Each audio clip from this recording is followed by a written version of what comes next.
அடிக்கடி டாக்ஸியில் பயணம் செய்பவரா? அப்போ ஃபாஸ்ட் ட்ராக் ஆப்பை டவுன்லோட் செய்து ரூபாய் 50 டிஸ்கவுண்ட் ஆக பெறுங்கள். தமிழகத்தில் பெய்த பெருவெள்ள பாதிப்புகள் மீட்பு பணிகள் குறித்து மத்திய நிதியமைச்சர் நிர்மலா சீதாராமன் விளக்கம் அளித்தார். மேலும் உதயநிதி ஸ்டாலினுக்கு பதிலளித்த அவர் நிவாரணத் தொகையை வங்கிக் கணக்கில் செலுத்தாதது ஏன் என்ற கேள்வியையும் எழுப்பியுள்ளார். 42,290 பேர் மீட்கப்பட்டிருக்காங்க. மொத்தமா இதுல எல்லாரும் சேர்த்து மீட்கப்பட்டது. ஸ்டேட் போலீஸ், ஸ்டேட்ல ரிலீஃப் பண்றவங்க, ராணுவ படை மூலமா, கப்பல் படை மூலமா, கோஸ்ட் கார்டு மூலமா, இதெல்லாம் சேர்த்து போட்டு 42,290 பேர் மீட்கப்பட்டிருக்காங்க. ஆனா இப்ப வரைக்கும் நம்மளுக்கு அஃபீஷியலா தெரிஞ்ச ரெக்கார்ட் பிரகாரம் பாத்தீங்கன்னா 31 பேர் உயிரிழந்திருக்கிறாங்க. தென் மாவட்டங்கள்ல வருங்கிறத 12ஆம் தேதியே கொடுத்துருக்காங்க. இதுக்கு ஒன்றுத்துக்கு மாத்திரம் தான் கொடுத்தாங்களா அப்படிங்கிற கேள்வி எழும். அதுக்கு முன்னாடியே நான் சொல்லிடுறேன், இது மோஸ்ட் மாடர்ன் சென்டர். இந்த ரீஜனல் மெட்ரோலாஜிக்கல் சென்டர் சென்னையில் எது இருக்கோ அதை பத்தி நான் சொல்றேன்.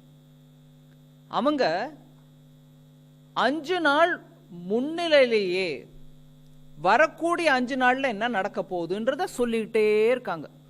அவங்க அப்பா வீட்டு பணமா அப்படின்னு கேட்கிற மாதிரி எல்லாம் பேசுறவங்க அவங்க அப்பா வீட்டு சோத்தை வச்சுட்டு அவர் இன்னைக்கு பதவி அனுபவிச்சுட்டு இருக்காரா அப்படின்னு சொல்ல முடியுமா? கேட்க முடியுமா? மக்களால தேர்ந்தெடுக்கப்பட்டு வந்திருக்காரு. அவர் கொடுக்க வேண்டிய அந்த மரியாதை நம்ம கொடுக்க தானே கொடுக்கிறோம். இந்த அப்பா வீடு உன் ஆத்தாவா இந்த பேச்செல்லாம் அரசியல் நல்லது இல்லைங்க. அவர் அரசியல் இன்னும் முன்னுக்கு வரணும்னு ஆசைப்படுறாரு இல்லைங்களா? அந்த குடும்பமும் ஆசைப்படுது இல்லைங்களா? அவங்க அதை கொடுத்தது யாருக்கு கொடுக்கறாங்கன்றது நம்மளுக்கு தெரியுதா?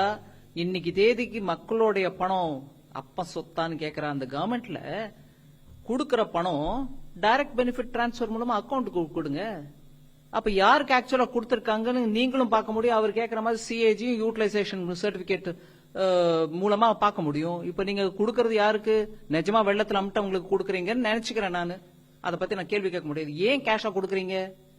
அது கவர்மெண்ட் பணம் தானே. என் அப்பா சொத்து இல்லையே, உங்க அப்பா சொத்து இல்லையே. போடுங்க டைரக்ட் பெனிஃபிட் டிரான்ஸ்பர் மூலமா அக்கவுண்ட்ல. தமிழகத்தில் ஏற்பட்ட வெள்ள பாதிப்பை கடும் பேரிடராக அறிவித்து தேசிய பேரிடர் நிதியிலிருந்து நிவாரணத் தொகையை வழங்க வேண்டும் என முதலமைச்சர் மு க ஸ்டாலின் வலியுறுத்தியிருந்தார். ஆனால் தேசிய பேரிடராக அறிவிக்கும் நடைமுறை இல்லை என மறுத்திருக்கிறார் மத்திய நிதியமைச்சர் நிர்மலா சீதாராமன். இருவரின் கருத்துக்களை பார்க்கலாம். தமிழ்நாட்டினுடைய SDRF-க்கு ஒவ்வொரு ஆண்டும் ஒதுக்கப்பட்டுள்ள நிதி 1200 கோடி ரூபாய் ஆகும். இதில் 75 விழுக்காட்டை, அதாவது 900 கோடி ரூபாயை ஒன்றிய அரசு தர வேண்டும். 25 விழுக்காட்டை, அதாவது 300 கோடி ரூபாயை தமிழ்நாடு அரசு ஏற்றிட வேண்டும். ஒன்றிய அரசின் பங்கானது ஆண்டுதோறும் 2 தவணைகளில் நமக்கு அளிக்கப்படுகின்றது. அதாவது 2 தடவை தலா 450 கோடி ரூபாய் நமக்கு அளிக்கப்படும். ஒரு இயற்கை பேரிடரின் தாக்கம் மிக கடுமையாக இருக்கும்போது இந்த SDRF நிதி போதவில்லை என்றால் அந்த இயற்கை பேரிடரை கடும் இயற்கை பேரிடராக அறிவித்து தேசிய பேரிடர் நிவாரண நிதியிலிருந்து NDRF கூடுதல் நிதி ஒதுக்கப்படும். சென்னையில் ஏற்பட்ட பெருவெள்ளத்தையும் தற்போது தென் மாவட்டங்களில் ஏற்பட்டிருந்த வரலாறு காணாத வெள்ளத்தையும் இவ்வாறு கடும் பேரிடர்களாக அறிவித்து NDRF-இல் இருந்து கூடுதல் நிதி ஒதுக்கிட வேண்டும் என்றுதான் நாங்கள் பல முறை கோரிக்கை வைத்துள்ளோம். இதைத்தான் நானும் பிரதமர் அவர்கள் நேரில் சந்தித்த போதும் வலியுறுத்தி குறிப்பிட்டிருக்கிறேன், மனுவாகவும் கொடுத்திருக்கிறேன். ஆனால் இன்று வரை இந்த 2 பேரிடர்களும் கடும் பேரிடர்களாக அறிவிக்கப்படவில்லை. NDRF-இல் இருந்து இதுவரை நமக்கு கூடுதல் நிதி எதுவும் ஒதுக்கீடு செய்யப்படவில்லை. ஒன்றிய அரசிடமிருந்து நமக்கு வந்த 450 கோடி ரூபாய் நிதி என்பது இந்த ஆண்டு நமது SDRF-க்கு ஒன்றிய அரசு அளிக்க வேண்டிய 2வது தவணை தானே தவிர கூடுதல் நிதி அல்ல. இந்த வருஷத்துக்கான 900 கோடி 900 crores மத்திய அரசு கொடுக்க வேண்டிய பணத்தை ஃபர்ஸ்ட் இன்ஸ்டால்மெண்டாக 450 கோடி முதல்லயே நாங்க ரிலீஸ் பண்ணிட்டோம். இந்த புயல் வரத்துக்கு முன்னாடியே ரிலீஸ் பண்ணிட்டோம்.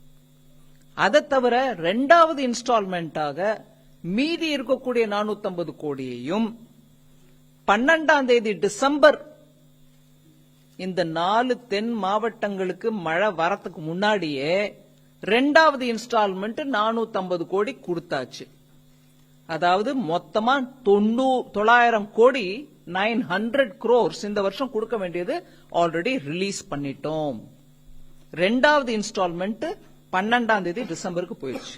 அந்த எர்த்குவேக்கோ இல்ல வெள்ளமோ அதிகமா மழையோ இல்ல பயிர் நாசனமோ அப்படின்னு வரிசையா 12 ஐட்டம் அவர் படிச்சுட்டார்.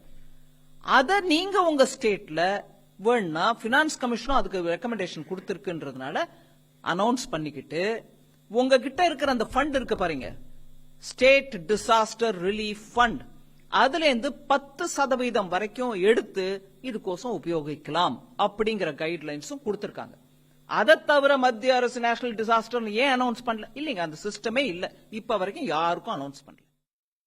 அடிக்கடி டாக்ஸியில் பயணம் செய்பவரா? அப்போ ஃபாஸ்ட் ட்ராக் ஆப்பை டவுன்லோட் செய்து ரூபாய் 50 டிஸ்கவுண்ட் ஆக பெறுங்கள்.